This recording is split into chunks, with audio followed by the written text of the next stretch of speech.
I have a film that I'm preparing in my mind that's really now Growth of Flying. This is a film I've been filming for years about my Tibetan Buddhist teacher who I met in 1985 and traveled with for about 2 years in the early 90s and filmed him and then put the footage away and then was approached to make a film about him, so I filmed him again in the millennium. And we just started to edit this film about sort of what is this spirituality and what does it mean to be a teacher and what does it mean to be a student and my relationship with the Dharma. Yeah, so it's really interesting. But we have some beautiful footage because he travels around the world all the time, so the early footage is all over the world. Yeah, it's really fun. And then really the film, I have a film I'm preparing in my mind, and I don't know if I'm crazy, but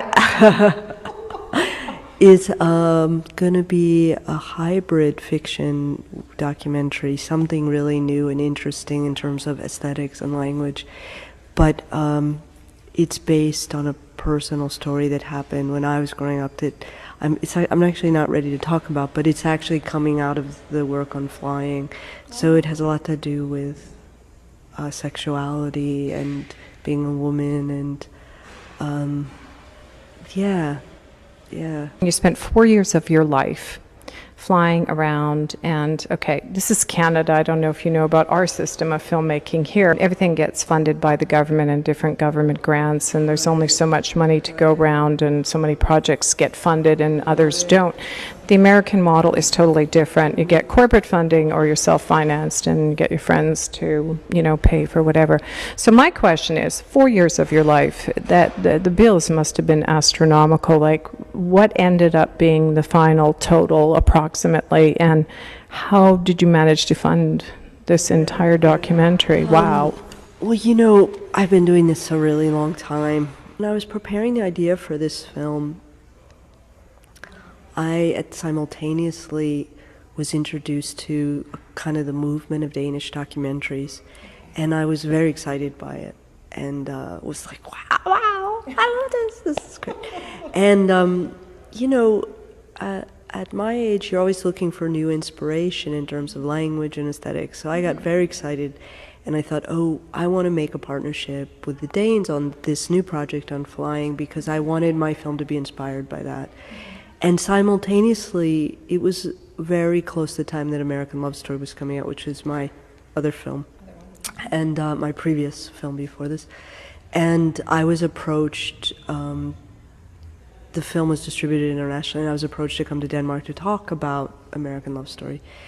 And lo and behold, I was supposed to fly September 11th, 2001. So you can imagine that didn't happen.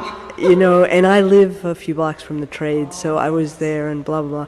Anyway, I never went, but it began a connection with the Danes, and eventually I met a producer, and we discussed doing a co-production. So the film is a Danish co-production, and it was cut by a Danish editor.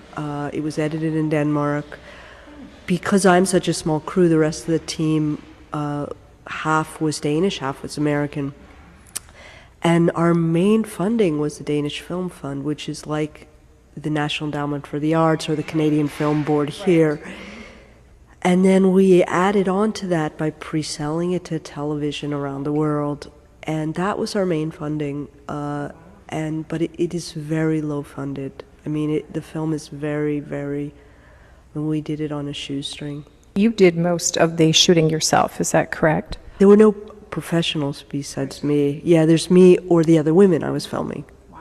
Yeah, so we pass the camera everywhere, but there's no other camera people. Passing the camera is great. So organic and so wonderful, and it's so real. There are a lot of documentaries that just look very stiff, and yours just looks so real. It just felt very comfortable, and because of that, you were so drawn into it, and it was just so exciting all the time. I think someone made a reference to Sex and the City, and I thought, yeah, this is like Sex and the City. I mean, that's a compliment because I love documentaries, how important they are now. And Fahrenheit 9/11, Sicko is, I think, right now the third top grossing documentary in the world. Wow. And Al Gore's An Inconvenient Truth, which he won an Oscar for this year. And I just go, wow, this is wonderful. Documentaries now are really being taken seriously and people like them. So, of course, you're not going to tell me what has happened at the end of your movie with the relationship where you jet off to Zurich to be with Patrick, and then you're going to move to New York the year later. And can you answer this? Or, I don't see you with any little children or anything. Well, I can't travel with children. So I'm not answering your question. I think you were able to capture the true essence of women and their language, which is probably totally different than men. I think you said women feel and men think. Someone in your family said that. Was it your mother? Yeah, I remember that. I think you have 3 generations of women there that all have something important to say. Maybe when you were growing up you didn't think so at the time. I think you had a lot of hidden anger and angst, and everybody does with their parents and grandparents, but there were some real true gems that came through in the documentary that I think everybody could relate to about their family, and I think that was really great. Screened at Sundance and where else? Just we're in Vancouver Film Festival, and it's been in Edinburgh, it's been in the International Film Festival of Amsterdam, wow. It's been in, so many, Greece, it was in Hot Docs. Wow. Yeah, it's been all over, so yeah, it's doing really well, and it's actually doing a theatrical release in the States. So, yeah. Well, I noticed you've got the actual DVD coming out in the U.S. Is it next year, 2008? Is it March for Canada and the U.S.? I think between March and May, yeah. Okay. And then for some parts of Europe, is it this fall? Yeah, it's this fall, yeah. That's great. So the reaction overseas on the other side of the pond must have been spectacular. Yeah, it's been great, yeah, and it's going on TV around the world. And so this is number 3 for you. Do you think the next project you're going to do is going to be more within the 2-hour regular documentary frame? Feature, yeah. I know that the film about my Buddhist teacher is a feature, yeah. If you're going to submit it to the Oscars, they have rigid rules and regulations, and if it's outside of a particular amount of time. The length isn't. It just has to be over a certain length. Oh, we're actually thinking of submitting it to the Oscars. We're inviting people to do a 7th episode. Well, it could be 7th, 8th, and 9th, but we're asking people to submit our stories.